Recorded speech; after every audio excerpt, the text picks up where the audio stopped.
آپ نے فرمایا ان کی کوئی حقیقت نہیں. حضرت بریدہ سے روایت ہے رسول اللہ صلی اللہ علیہ وسلم بدشگونی نہیں لیا کرتے تھے. رسول اللہ صلی اللہ علیہ وسلم کے پاس فالگیری کا ذکر کیا گیا تو آپ نے فرمایا ان میں سب سے اچھی چیز تو نیک فال ہے. اگر فال لینی ہی ہے تو کیا کرو؟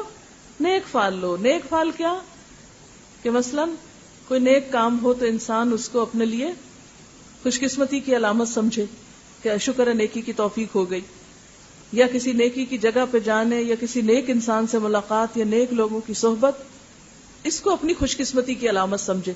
مثلا اللہ تعالیٰ اگر آپ کو حرم پاک لے جائے، اپنے گھر لے جائے، یا آپ کو نیک لوگوں کی صحبت مل جائے، قرآن کی تعلیم مل جائے، تو یہ سب کیا ہے؟ یہ خوش قسمتی کی بات ہے.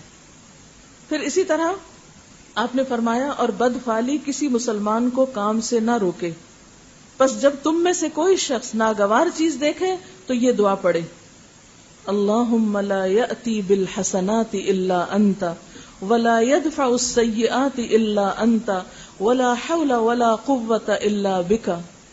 کیا معنی ہے؟ یا اللہ تیرے سوا کوئی بھلائیاں نہیں پہنچاتا اور تیرے سوا کوئی برائیاں نہیں ٹالتا، اور برائیوں یعنی مصیبتوں سے بچنا اور نیکی کی قوت سے بہرہ ور ہونا تیری ہی توفیق سے ممکن ہے، یعنی یہ سب کچھ تیری ہی طرف سے ہوتا ہے. اور جہاں تک ستاروں کا تعلق ہے تو اب تو سائنس نے بھی اس بات کو ثابت کر دیا ہے کہ یہ سب کچھ بالکل فراڈ ہے، اس کی کوئی حقیقت نہیں. وہ ایک شعر اسی سے ملتا جلتا ہے، یہ ستارے تیری تقدیر کی خبر کیا دیں گے، یہ ستارے تیری تقدیر کی خبر کیا دیں گے، یہ تو خود گردش افلاک میں ہے خار و زبوں. یعنی ان کا تو اپنا حال برا ہے، گھوم گھوم کے یہ تمہاری تقدیر کہاں سے بتائیں گے. جو ستارے اپنی منزل نہیں جانتے اور خود چکر میں ہیں اور خود گھوم ہی رہے ہیں، وہ ہماری قسمت کہاں سے سنواریں گے، ہمیں کہاں سے فائدہ پہنچائیں گے. اور پھر آپ دیکھیے کہ یہ جو بات ہے نا کہ یہ جو ہاروسکوپ اور سٹارز اور ان کے پیچھے پڑے رہنا اور ان کی وجہ سے وہم کا شکار ہونا اور اخبار میں جھٹ سے سب سے پہلے کھول کے دیکھنا اچھا یہ ہفتہ ہمارا کیسے گزرے گا، اور مختلف لوگوں سے معلوم کرنا، اور سال شروع ہونے سے پہلے ہی سارے سال کی کتاب خرید کے رکھ لینا، اور قرآن کا اتنی پابندی سے مطالعہ نہ کرنا جتنا ایسی کتابوں کا. کیونکہ میں خود دیکھا ہوا لوگوں کو وہ اتنی موٹی موٹی انگریزی کی کتابیں لے لیتے ہیں، ہر روز کھول کے بیٹھے ہوتے ہیں اچھا آج کیا ہوگا میرے ساتھ، اس مہینے میں کیا ہوگا، اس سال میں کیا ہوگا، زندگی کے کون کون سے سال بڑے خوش قسمتی کے ہیں، بہت اچھے گزریں گے، اور کون کون سے سال بھاری ہوں گے، اور کون سا دن بڑا بھاری ہوگا. یہ سب بے حقیقت باتیں. یہاں ایک اخبار کی کٹنگ ہے میرے سامنے، روزنامہ امت کراچی 30 دسمبر 2003 کی. اس میں یہ لکھتے ہیں کہ سائنسدانوں نے بالآخر 40 سال کی سائنسی تحقیق کے بعد ثابت کر دیا کہ علم فلکیات محض فریب اور دھوکے کے سوا کچھ نہیں، اور اس علم کی بنیاد لغویات پر مبنی تھی. اس تحقیق پر 1958 سے لندن میں کام شروع ہوا، جس میں ایک سابق ماہر فلکیات اور سائنسدان جیفری ڈین اور کینیڈا کی کیچوان یونیورسٹی کی ماہر نفسیات ایوان کیلی نے حصہ لیا. یہ تحقیقی رپورٹ ایک جریدے میں شائع ہوئی. ماہرین نے اپنے کام کے لیے 2000 نوزائیدہ بچوں کو منتخب کیا جن کی تاریخ پیدائش میں چند لمحوں یا منٹوں کا فرق تھا. ان کو چن لیا اپنی ریسرچ کے لیے. اسٹرالوجی، جس کا دعویٰ ہے کہ پیدائش کا وقت ہر شخص کی زندگی پر اثر انداز ہوتا ہے اور ان کے رویوں، طرز معاشرت، ذہنی اور معاشی صلاحیتوں کا دار و مدار پیدائش کے وقت چاند اور سورج کے اثرات کے زیر اثر ہوتا ہے، لیکن جب ان بچوں کی پرورش کی گئی تو معلوم ہوا کہ ہر بچے کی ذہنی صلاحیت، رویہ، جنسی صلاحیت، حساس پن اور کردار ایک دوسرے سے بالکل مختلف تھا. اگر ان سب کی قسمت ایک ستارے کے تحت ایک وقت میں ایک جیسی ہونی تھی تو پھر وہ فرق کیسے آ گیا؟ سائنسدان ان بچوں کے درمیان کوئی مماثلت تلاش نہ کر سکے. تحقیقی ٹیم کے سربراہ جیفری ڈین نے اس صورتحال پر تبصرہ کرتے ہوئے کہا کہ تحقیق سے ثابت شدہ نتائج علم فلکیات یعنی ایسٹرولوجی کی کھلی نفی کرتے ہیں. بالکل بوگس ہے یہ علم، کوئی حقیقت ہی نہیں اس کی. یعنی یہ جو علم نجوم ہے اور ستاروں کا انسانی قسمتوں پر اثر انداز ہونا ہے، یا چاند کی کچھ تاریخوں کا اور کچھ مہینوں کا منحوس ہونا ہے، یہ سب دماغی اختراع ہے انسانوں کی. اور اس میں آپ دیکھیں کہ ہمارے ہاں بعض دنوں کو منحوس سمجھا جاتا ہے اور بعض قوموں میں وہی دن بڑے اچھے شمار ہوتے ہیں. مثلا یورپ میں بدھ کا دن جو ہے یہ منحوس سمجھا جاتا ہے. ہمارے ہاں کیا کہتے ہیں؟ بدھ کام سدھ، یعنی بدھ کے دن کام سیدھا ہوتا ہے. اچھا ویسٹ میں 13 کا عدد جو ہے وہ بڑا منحوس سمجھا جاتا ہے اور اس کے کچھ اثرات ہم تک بھی، اور خصوصاً سفر کی 13 تاریخ 13 تیزہ جس کو بولتے ہیں یا تیزی بولتے ہیں کہ بڑے تیز دن ہوتے ہیں. یہ چائنیز میں 13 تاریخ بڑی خوش قسمتی کی علامت سمجھی جاتی. اب ایک ہی تاریخ ہے، ایک اس میں نحوست تلاش کر رہا ہے اور دوسرا اس میں خوش قسمتی تلاش کر رہا ہے. معلوم نہیں پھر سچ کیا اور جھوٹ کیا. تو بات یہ ہے کہ یہی جبت ہے، بے حقیقت باتیں ہیں، وہمی باتیں ہیں جس میں ہم نے اپنے آپ کو خود بخود الجھا لیا. مجھے خود اتفاق ہوا کینیڈا میں ایک اونچی بلڈنگ میں جانے کا. تو ہم جب لفٹ میں سوار ہوئے تو میرے خیال 20ویں 22ویں فلور پہ شاید ہمیں جانا تھا. کسی نے میری توجہ دلائی کہ آپ دیکھیں کہ جتنے بھی بٹن لگے ہوئے اس میں 13 کا عدد نہیں ہے، یعنی کسی فلور کا نام 13 نہیں ہے. میں نے کہا نام نہ بھی رکھیں لیکن ہے تو صحیح. نام نہ رکھنے سے کیا ہوگا؟ اس کا درجہ تو 13واں پڑھ ہی رہا ہے نا، جو بھی 13ویں پر ہے، چاہے آپ اس کو 14 کر لیں. جیسے اہل عرب کسی حرام مہینے کو جب حلال کرنا چاہتے تو اس کا نام بدل دیتے، تو کہتے یہ حلال ہے اگلا حرام کر لیں گے. تو انہوں نے بھی جو ایکچولی 13 ہے اس کو ماننے سے انکار کر دیا، حالانکہ وہ 13 اس کا نام 14 رکھ دیا. 13 تو 13 ہے، نہ مانے. تو بات یہ ہے کہ اس کی کچھ حقیقت ہے ہی نہیں. 13 نمبر کمرے میں نہیں رہنا، 13 تاریخ کو یہ نہیں کرنا، 13 کا عدد خود ساختہ مذمومات کے تحت منحوس قرار دے دیا. حالانکہ اسلامی طریقے پر کسی بھی تاریخ کو ہم برا نہیں کہہ سکتے. اسی طرح ستاروں ہی سے متعلق حضرت زید بن خالد سے روایت ہے کہ آپ صلی اللہ علیہ وسلم نے ہمیں حدیبیہ میں صبح کی نماز پڑھائی. یہ واقعہ بارش کے بعد کا ہے جو رات کو ہوئی تھی. جب آپ نماز سے فارغ ہوئے تو لوگوں کی طرف متوجہ ہوئے اور فرمایا کیا تم جانتے ہو تمہارے رب نے کیا کہا؟ اچھا اس سے بھی پتہ چلتا ہے کہ احادیث بھی اللہ کی طرف سے بذریعہ وحی نازل ہوتی تھی. صحابہ نے عرض کیا اللہ اور اس کا رسول بہتر جانتا ہے. آپ نے فرمایا اللہ تعالیٰ نے فرمایا میرے بندوں نے اس حال میں صبح کی کہ کچھ مجھ پہ ایمان لانے والے تھے اور کچھ میرے ساتھ کفر کرنے والے. جس نے یہ کہا کہ اللہ کے فضل اور اس کی رحمت سے ہم پہ بارش ہوئی پس وہ مجھ پر ایمان لانے والا ہے، اور جس نے کہا کہ فلاں فلاں ستارے کی وجہ سے بارش نصیب ہوئی پس وہ میرے ساتھ کفر کرنے والا ہے اور ستاروں پہ ایمان لانے والا ہے.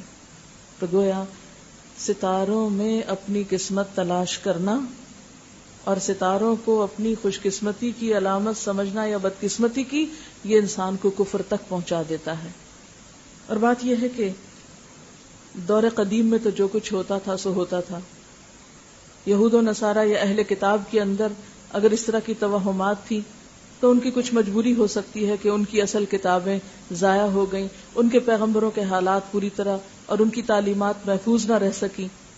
لیکن ہماری کیا مشکل ہے کہ ہم ان توہمات کا شکار ہوں؟ آخر ہم یہ سب کچھ کیوں کریں جبکہ ہمارے پاس اللہ کی کتاب موجود ہے، جبکہ ہمارے پاس نبی صلی اللہ علیہ وسلم کا طریقہ محفوظ شکل میں موجود ہے، اور جبکہ اس میں آپ صلی اللہ علیہ وسلم نے واضح الفاظ میں فرما دیا ولا سفر، سفر کی کوئی حقیقت نہیں.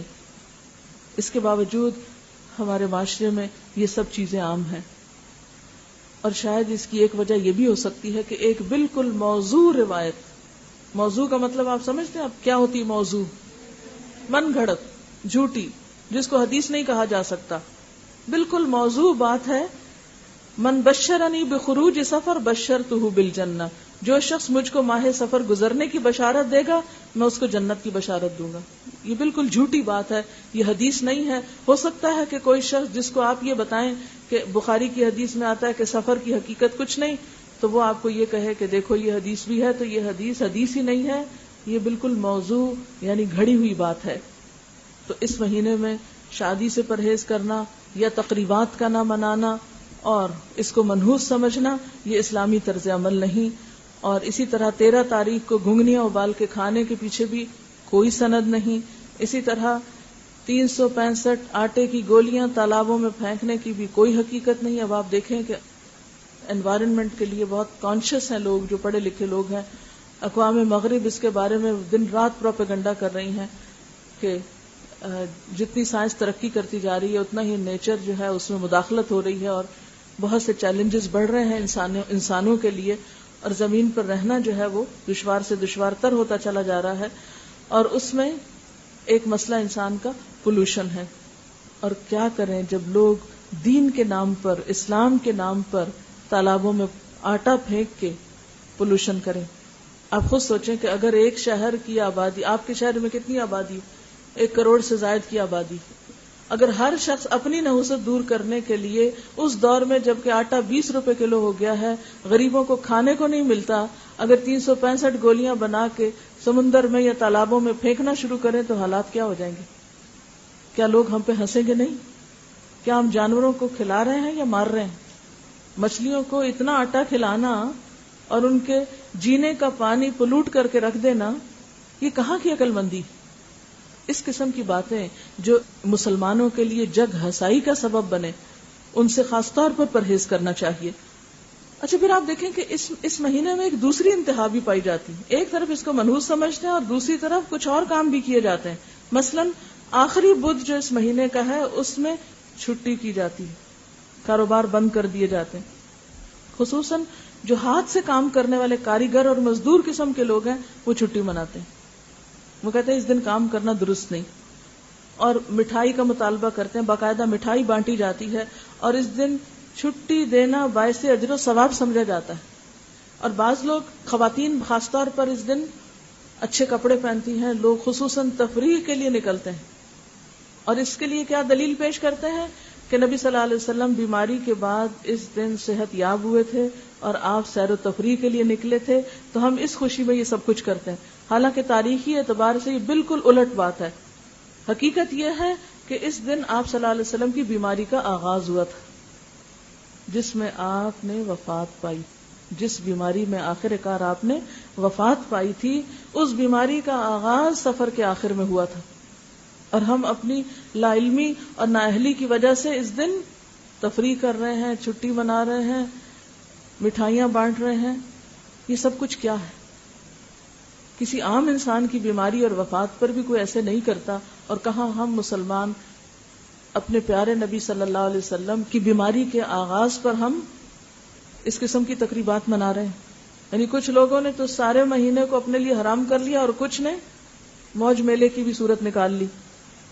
اچھا، بعض لوگ خاص طور پر اس دن چوری بناتے ہیں اور ان کا کہنا یہ کہ نبی صلی اللہ علیہ وسلم جب صحت یاب ہوئے تھے تو انہوں نے چوری کھائی تھی. کیا عقل اس بات کو مانتی ہے کہ کوئی شخص ایک بیماری کے بعد جب صحت یاب ہو تو پہلا کھانا اس کو چوری دیا جائے؟ کیا وہ ہضم کر لے گا؟ کیا عام طور پر کوئی بخار سے اٹھے تو آپ اس کو کیا کھلاتے ہیں؟ چوری پکا کے دیتے ہیں؟ نہیں. تو اس دن خصوصی طور پہ چوری بنانا اور اس قسم کے خیالات رکھنا یہ درست نہیں. اچھا، بعض لوگ اس دن مٹی کے برتن توڑ دیتے ہیں گھر میں، جو مٹکے وغیرہ پڑے ہوں. اب آپ دیکھیں کہ یہ مال کے ساتھ کیسا سلوک ہے، اپنے چیزوں کے ساتھ. یعنی اس قسم کی تخریب کاری کو آپ کیا کہیں گے کہ گھر میں جو مٹی کے برتن پڑے ہیں ان کو اپنے ہاتھ سے توڑ دینا؟ یعنی اتنے فالتو پیسے ہیں ہمارے پاس. یا ہو سکتا ہے کہ جو سال بھر گھڑے استعمال کرتے ہوں لوگ، اب وہ گھر میں کہاں رکھیں، جگہ نہ ہوتی ہو تو انہوں نے یہ طریقہ نکال لیا ہو. لیکن یہ سب بالکل بیکار کی باتیں ہیں. ہمارے دین میں اس کی کوئی گنجائش نہیں کہ ہم اپنے چیزوں کو خود نقصان پہنچائیں یا مچھلیوں کو نقصان پہنچائیں یا آٹا انسان کو کھلانے کی بجائے جانوروں کو جا کھلائیں. آپ صلی اللہ علیہ وسلم نے فرمایا، لا عدوى ولا طیر ولا ہام ولا سفر. نہ بیماری متعدی ہوتی ہے، نہ شگون ہوتا ہے، نہ ہی ہامہ ہے. ہامہ کہتے ہیں زہریلے کیڑے وغیرہ کو، اور نہ سفر ہے. اس سلسلے میں آخری بات یہ کہنا چاہوں گی کہ ہمارا عقیدہ اس لحاظ سے مضبوط ہونا چاہیے اور ہمارے مائنڈ میں یہ بات بالکل واضح ہونی چاہیے کہ خوشی اور غم، نفع اور نقصان، سب کچھ اللہ کے ہاتھ میں ہے. کوئی تکلیف نہیں آ سکتی جب تک کہ اللہ نہ چاہے. قرآن پاک میں اللہ تعالیٰ فرماتے ہیں، قُلْ لَن يُصِيبَنَا إِلَّا مَا كَتَبَ اللَّهُ لَنَا. آپ کہہ دیجئے کہ ہمیں ہرگز کوئی برائی یا بھلائی نہیں پہنچتی مگر وہ جو اللہ نے ہمارے لیے لکھ دی. هُوَ مَوْلَانَا وہی ہمارا مولا ہے. وَعَلَى اللَّهِ فَلْيَتَوَكَّلِ الْمُؤْمِنُونَ، اور اللہ پر توکل کرنے والوں کو توکل کرنا چاہیے، سب بھروسہ اللہ پر ہونا چاہیے. اسی طرح ایک اور حدیث میں آتا ہے ما اصابک لم یکن لیخطئک وما اخطأک لم یکن لیصیبک، جو مصیبت تم کو پہنچی وہ تم سے ٹل نہیں سکتی تھی، اور جو ٹل گئی وہ تم تک آ ہی نہیں سکتی تھی. اور اسی طرح جو رزق تمہیں ملنا تھا وہ کوئی اور لے نہیں سکتا، اور جو کسی اور کے پاس چیز چلی گئی وہ تمہارے پاس آنے والی ہی نہیں تھی. تو غم کیسا؟ یہ چیز انسان کو کتنا مطمئن کر دیتی ہے کہ جو کچھ ہوا اللہ کے اذن سے ہوا. اور ہر نماز کے بعد جو دعا ہمیں پڑھنے کے لیے سکھائی گئی وہ کیا ہے؟ اللہم لا مانع لما آتیت ولا معطی لما منعت ولا ينفع ذا الجد منک الجد. اے اللہ، نہیں کوئی روک سکتا جو آپ عطا کریں، اور نہیں کوئی دے سکتا جو چیز آپ روکنا چاہیں، اور نہیں فائدہ دے سکتی کسی دولت مند کو آپ کے عذاب کے مقابلے میں دولت. یعنی دنیا بھر کی دولت کسی کو عذاب سے نہیں بچا سکتی. مجرم قیامت کے دن تمنا کریں گے کاش زمین بھر سونا اور اتنا ہی اور فدیے میں دے دیں اور چھوٹ جائیں، تو نہیں چھوٹ سکیں گے. اللہ تعالیٰ اگر کسی کو پکڑے کوئی چھڑا نہیں سکتا، اور اگر وہ چھوڑ دے تو کوئی پکڑ نہیں سکتا. سب کچھ اللہ کے ہاتھ میں ہے. اس لیے ہمیں ایسی تمام چیزوں سے پرہیز کرنا چاہیے جو ہمارے دین کے لیے نقصان دہ ہیں. کسی نے لکھا ہے کہ میں اکثر ایسے سوچتی تھی کہ اگر ایک دن اچھا گزرا تو دوسرا برا گزرے گا. کیا یہ بھی غلط ہے؟ جی ہاں. آپ کیوں سوچتی تھی؟ آپ کے پاس کیا دلیل تھی کہ برا گزرے گا یا اچھا گزرے گا؟ کل کس کو پتا؟ کسی کو نہیں پتا. لہذا ہمیں کس نے حق دیا کہ ہم اس قسم کے فتوے دیں؟ اچھا، اسی طرح بعض لوگوں کا حال یہ ہوتا ہے کہ وہ کوئی چوری ہو جائے تو پھر کسی سے پوچھنے چل پڑتے ہیں. ایسا کبھی سنا؟ اور بعض ایسے لوگ بھی ہوتے ہیں کہ جو فال نکال کے لوگوں کو بتاتے ہیں کہ اچھا فلاں نے چوری کی ہوگی. مثلا بعض کتابوں میں فال نکالتے ہیں، بعض قرآن پاک سے فال نکالنا شروع کر دیتے ہیں. مثلا کچھ مخصوص چیزیں پڑھ کے اس کو کھولیں گے، پھر اتنے صفحے 7 صفحے پلٹا کے پھر دیکھیں گے کیا لکھا ہوا، پھر اس سے من مانی کوئی تفسیر اس کی کریں گے، اس کا مطلب نکالیں گے اور کسی پر کوئی الزام لگا دیں گے. ایسے ہی ایک واقعہ میں نے کہیں پڑھا تھا کہ ایک شخص پہ چوری کا الزام اسی طرح لگایا گیا. اس کو اتنا غصہ آیا، وہ مسجد آیا، اس نے قرآن پاک کو بھی پھاڑا اور کہا کہ یہ کتاب بھی جھوٹی اور یہ امام بھی جھوٹا. میں نے کہا چوری کی ہے. اب آپ خود سوچیں کہ اس میں کتنا سخت خطرہ ہے دین کے بدنام ہونے کا بھی، اور ایک شخص کو کفر میں مبتلا کرنے کا، کہ آپ کسی پہ جھوٹا الزام لگا رہے ہیں. اس طرح بعض لوگ طوطے سے فال نکلواتے ہیں، پرچیوں پہ خود ہی کچھ لکھ کے رکھ دیتے ہیں، پھر طوطے کے آگے وہ کرتے ہیں کہ طوطا کوئی بھی پرچی اٹھا لے اور پھر جو کچھ وہ اٹھا لیتا ہے کہتے ہیں کہ یہ دیکھو یہ قسمت میں ہے، حالانکہ اس کی کوئی حقیقت نہیں ہوتی. ہمارے استاد پنجاب یونیورسٹی میں ہوتے تھے تو انہوں نے ایک دفعہ ہمیں واقعہ سنایا کہ لاہور میں کئی جگہ پر طوطے والا بیٹھا ہوتا تھا. تو انہوں نے واقعہ سنایا کہ میں نے ایک دفعہ طوطے والے سے کہا کہ میں نے فال نکلوانی ہے. تو اس نے کہا ضرور آ گیا ہو. کہا کہ سوال کرو. کہا میرا سوال یہ ہے کہ طوطے والے کی قسمت میں کب تک سڑک پہ بیٹھنا لکھا ہے؟ میں یہ جاننا چاہتا ہوں کہ یہ طوطا جو سب کا حال بتا رہا ہے یہ اپنے مالک کا بھی کچھ حال بتائے کہ مالک کی قسمت کب بدلے گی. تو یہ جتنے نجومی ہیں یہ تو اپنے بارے میں کچھ نہیں جانتے، دوسروں کے بارے میں کیا بتائیں گے. تو بات یہ ہے کہ ایسی تمام چیزیں توہمات کی قسم میں سے ہیں اور ان چیزوں سے بچنا ضروری ہے. جیسے شروع میں نے نحوست کا اسلامی کانسیپٹ بتایا تھا کہ نحوست کسی بھی چیز کے اندر خود ہوتی ہے، باہر کے اسباب سے نہیں ہوتی، اس کا اپنا عمل. مثلا عورت کے بارے میں آپ صلی اللہ علیہ وسلم فرمایا کہ خیر متاع الدنیا المرأة الصالحہ، نیک عورت دنیا کی سب سے بڑی دولت ہے، سب سے بڑی متاع ہے. اب اگر ایک عورت نیک ہے، اچھے اخلاق کی ہے، تو کیا واقعی اس کے آنے سے گھر کا نقشہ نہیں بدل جاتا؟ گھروں میں خوشی اور راحت اور اطمینان نہیں ہوتا؟ تو یہ ایک اچھی فال ہے.